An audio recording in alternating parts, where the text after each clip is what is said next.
بسم اللہ الرحمن الرحیم۔ تعارف سورہ الحشر پارٹ 5 پیش کر رہے ہیں۔ اب ان کے ساتھ کسی رعایت کا سوال باقی نہ رہا۔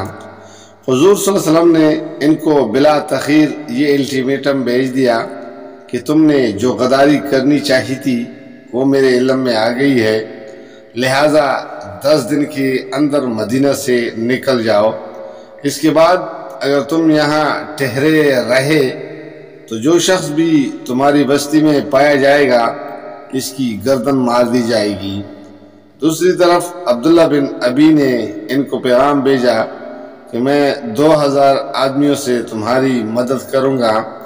بنی قریظہ اور بنی غطفان بھی تمہاری مدد کو آئیں گے، تم ڈٹ جاؤ اور ہرگز اپنی جگہ نہ چھوڑو۔ اس جھوٹے بھروسے پر انہوں نے حضور صلی اللہ علیہ وسلم کے الٹیمیٹم کا یہ جواب دیا کہ ہم یہاں سے نہیں نکلیں گے، آپ سے جو کچھ ہو سکے کر لیجئے۔ اس پر ربیع الاول 4 ہجری میں رسول اللہ صلی اللہ علیہ وسلم نے ان کا محاصرہ کر لیا، اور صرف چند روز کے محاصرے کے بعد، جس کی مدت بعض روایات میں 6 دن اور بعض میں 15 دن آئی ہے، وہ اس شرط پر مدینہ چھوڑ دینے کے لیے راضی ہو گئے کہ اسلحے کے سوا جو کچھ بھی وہ اپنے اونٹوں پر لاد کر لے جا سکیں گے لے جائیں۔ اس طرح یہودیوں کے اس دوسرے شریر قبیلے سے مدینہ کی سرزمین خالی کرا لی گئی۔ ان میں سے صرف 2 آدمی مسلمان ہو کر یہاں ٹھہر گئے، باقی شام اور خیبر کی طرف نکل گئے۔ یہی واقعہ ہے جس سے اس صورت میں بحث کی گئی ہے۔ موضوع اور مضامین۔ صورت کا موضوع جیسا کہ اوپر بیان ہوا جنگ بنی نذیر پر تبصرہ ہے۔ اس میں بحثیت مجموعی 4 مضامین بیان ہوئے ہیں۔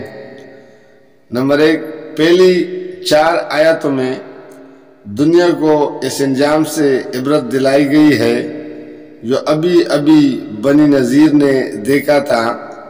ایک بڑا قبیلہ جس کے افراد کی تعداد اس وقت مسلمانوں کی تعداد سے کچھ کم نہ تھی، جو مال و دولت میں مسلمانوں سے بہت بڑا ہوا تھا، جس کی پاس جنگی سامان کی بھی کمی نہ تھی، جس کی گڑیاں بڑی مضبوط تھی، صرف چند روز کے محاصرے کے تاب بھی نہ لا سکا، اور بغیر اس کے کہ کسی ایک آدمی کے قتل کی بھی نوبت آئی ہوتی، وہ اپنی صدیوں کی جمائی بستی چھوڑ کر جلاوطنی قبول کرنے پر آمادہ ہو گیا۔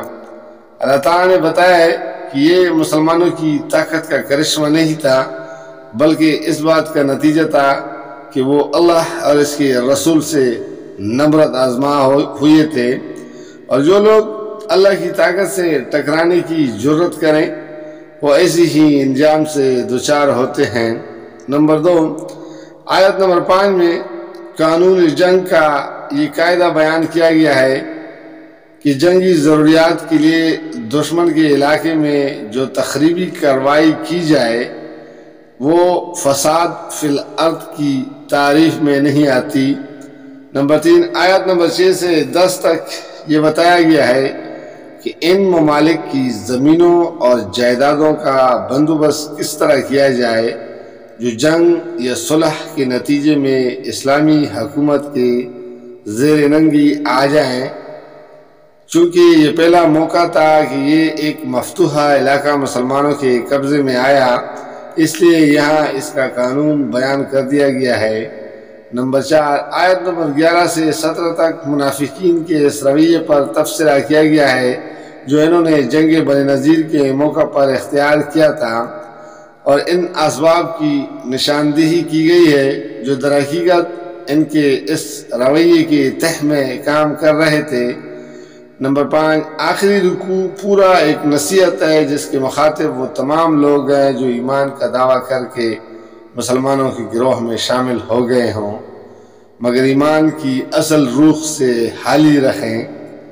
اس میں ان کو بتایا گیا ہے کہ ایمان کا اصل تقاضا کیا ہے، تقوی اور فسق میں حقیقی فرق کیا ہے۔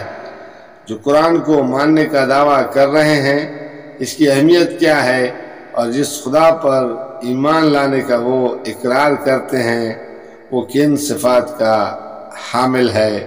جزاک اللہ، فی امان اللہ۔